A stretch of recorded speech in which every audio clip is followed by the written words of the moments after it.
नमस्कार, मैं हूं रुचि शर्मा। आइए डालते एक नजर आज की टॉप 10 न्यूज पर।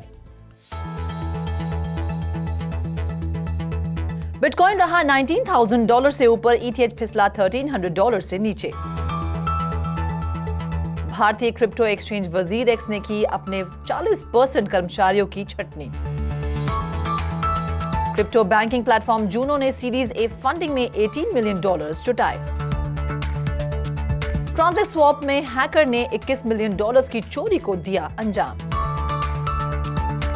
मेजर आउटेज ने यूएस बैंक अकाउंट्स के साथ कॉइनबेस उपयोगकर्ताओं को किया प्रभावित। बिटकॉइन ट्रेडिंग वॉल्यूम ने छुआ 3 महीने का उच्च स्तर।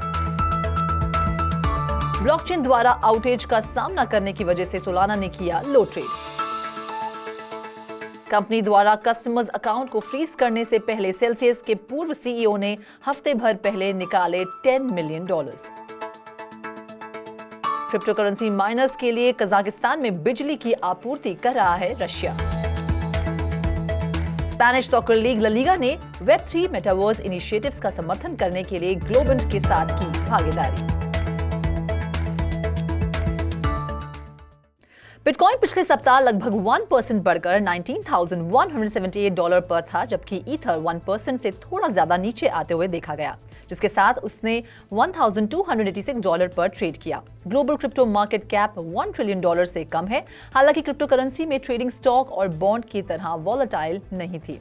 हालांकि एक पॉजिटिव डेवलपमेंट सेंटिमेंट डेटा से पता चलता है कि बिटकॉइन ने 30 सितंबर को अपने 34,723 कॉइन्स को एक्सचेंज से हटा दिया, जो ये दर्शाता है कि Q4 में ट्रेडर कॉन्फिडेंस किस तरह का हो सकता है। फॉरेक्स ट्रेडर और क्रिप्टो एनालिस्ट एलिसियो रस्तानी के अनुसार अगले कुछ हफ्तों में स्टॉक मार्केट की मूवमेंट्स ट्रेडिशनल मार्केट्स के रूप में ज्यादा अस्थिर रही। वहीं मैक्रो इकोनॉमिक आउटलुक चुनौतीपूर्ण बना हुआ है, जो ये निर्धारित करने के लिए महत्वपूर्ण होगा कि क्या crypto currency market short term या लॉन्ग टर्म रिसेशन की ओर बढ़ रही है। क्रिप्टो करेंसी का IC15 इंडेक्स -0.77% पर 27,755 पॉइंट्स पर ट्रेड कर रहा था। कंपनी ने शनिवार को साझा एक बयान में कहा कि भारतीय एक्सचेंज वजीरएक्स ने कई एम्प्लॉयज की छटनी की है।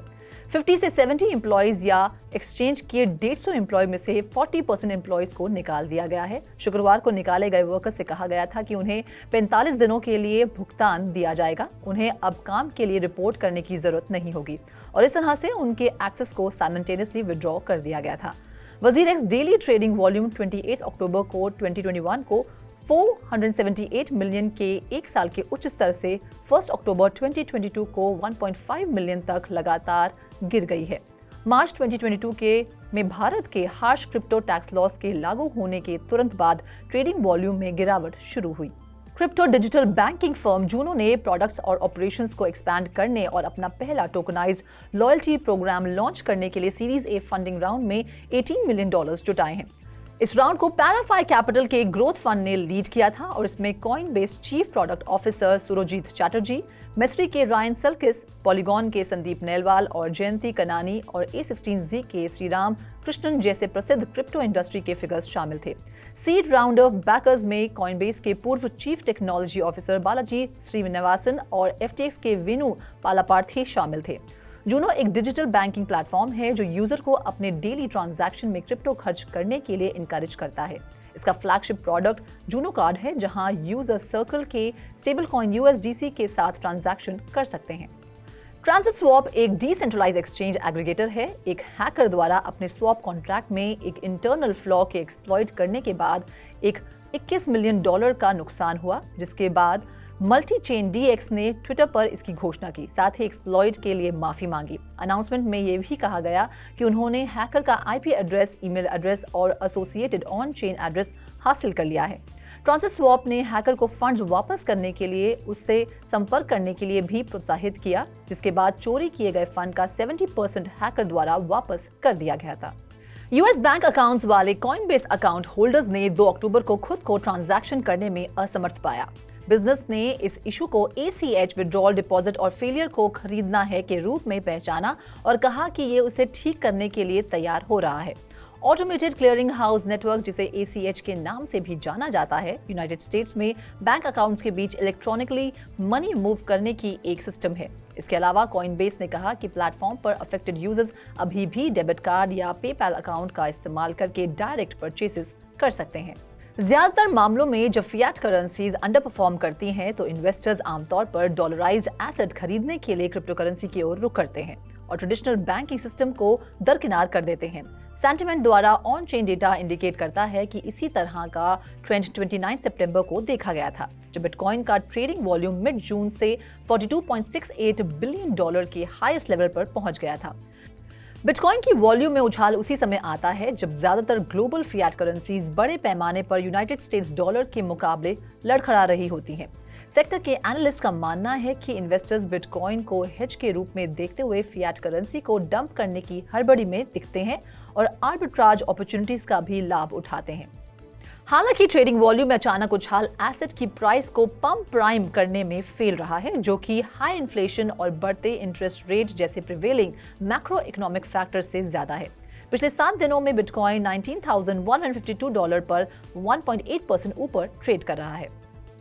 Proof of stake blockchain network Solana को 30 सितंबर को एक और आउटेज का सामना करना पड़ा और 1 अक्टूबर को 6 घंटे बाद तक नेटवर्क प्रभावी रूप से रीस्टार्ट नहीं हुआ। ये घटना चौथी बार है जब सोलाना को इस साल मेजर आउटेज का सामना करना पड़ रहा है। रेजोल्यूशन के बावजूद सोलाना का लेटेस्ट आउटेज 8 घंटों से ज्यादा समय तक चला। नेटवर्क ने अपने लगातार ब्लैकआउट के लिए क्रिप्टो करेंसी दुनिया में एक रेपुटेशन अर्न की है और चेन के कई प्रोपोनेंट्स ने इस ट्रेंड को चेन से बचने के एक कारण के रूप में पॉइंट किया है। पिछले साल के दौरान सोलाना को कई नेटवर्क आउटेजेस का सामना करना पड़ा है और ब्लॉकचेन के लेटेस्ट डाउनटाइम के कारण नेटवर्क की नेटिव करेंसी पिछले 24 घंटों में US डॉलर के मुकाबले 1.5% कम हो गई है। सेल्सियस नेटवर्क के फाउंडर और फॉर्मर CEO एलेक्स मेसहिंस्की ने जून में कस्टमर विड्रॉल्स को रोकने के हफ्तों पहले बैंकरप्ट क्रिप्टो लेंडर से $10 मिलियन निकाल लिए थे। मेसहिंस्की, जिन्होंने 27 सितंबर ईस्टर्न टाइम के CEO के रूप में इस्तीफा दे दिया है, उन्होंने मई में अपने इस काम को अंजाम दिया था। माना जाता है कि सेल्सियस को कंपनी द्वारा वाइडर फाइनेंशियल डिस्क्लोजर के हिस्से के रूप में कुछ दिनों में मेसहिंस्की के ट्रांजैक्शंस के बारे में डिटेल्स अदालत में सबमिट करनी है। मेसहिंस्की के स्पोक्सपर्सन ने कहा है कि एंटरप्रेन्योर ने बैंक्रप्सी प्रोसीडिंग में एक अनसिक्योर्ड क्रेडिटर्स कमेटी को खुलासा किया था कि विड्रॉल के बाद सेल्सियस के साथ फ्रीज हुए क्रिप्टो में उनके और उनके परिवार के $44 मिलियन थे। स्पोक्सपर्सन ने कहा कि मेसहिंस्की ने अपने अकाउंट को क्रिप्टो करेंसी का कुछ परसेंटेज विड्रॉ कर लिया, जिसमें से ज्यादातर स्टेट और फेडरल टैक्सेस को पे करने के लिए इस्तेमाल किया गया था। Russia former Soviet Republic member state के भीतर माइनर्स को इलेक्ट्रिसिटी प्रदान करने के साधन के रूप में दोनों देशों के बीच साझेदारी के अमेंडमेंट में कजाकिस्तान की एनर्जी डिमांड्स को बढ़ाने के लिए देख रहा है। कजाकिस्तान में क्रिप्टो माइनर्स द्वारा इलेक्ट्रिसिटी की बढ़ती मांग के बीच ये कदम उठाया गया है, क्योंकि माइनिंग एक्टिविटीज में तेजी देखी गई है। हाल ही की एक रिपोर्ट में रशियन मीडिया प्लेटफॉर्म RBC द्वारा डेवलपमेंट का खुलासा किया गया था। रिपोर्ट के अनुसार रशियन गवर्नमेंट ने दोनों बोर्डेड कंट्रीज के बीच बाय नेशनल एनर्जी एग्रीमेंट्स में मॉडिफिकेशन की मांग की है। अमेंडमेंट दोनों देशों की एनर्जी सिस्टम के पैरेलल ऑपरेशंस को सुनिश्चित करना चाहता है। हाल ही में रिवाइज अमेंडमेंट के एक प्रोडक्ट के रूप में रशिया विशेष रूप से अपने क्रिप्टो करेंसी माइनिंग ऑपरेशंस के लिए कजाकिस्तान को सफिशिएंट एनर्जी की सप्लाई करेगा। रशिया अपनी सबसे बड़ी एनर्जी होल्डिंग कंपनीज में से एक इंटर RAO के माध्यम से इस कदम को सुविधाजनक बनाना चाहता है। इस कदम में इंटर RAO की रेलेवेंस इस तथ्य के कारण है कि ये रशिया के sole energy import export contract के रूप में काम करता है। स्पेन में premier soccer league organisation La Liga ने अपने फैन के लिए Web3 और मेटावर्स एक्सपीरियंस लाने के लिए अर्जेंटाइन की एक सॉफ्टवेयर जायंट ग्लोबेंट के साथ पार्टनरशिप की घोषणा की है।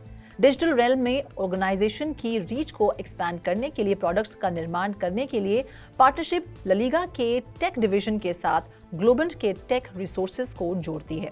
ये नए एडिशंस ला लीगा के टेक डिवीजन के करंट डिजिटल ऑफर के कॉम्प्लीमेंट होगी, जिसमें currently fantasy gaming, web design और डेवलपमेंट और अन्य क्षेत्र शामिल हैं। इस खास बुलेटिन में फिलहाल इतना ही। आप देखते रहिए 3.0 TV।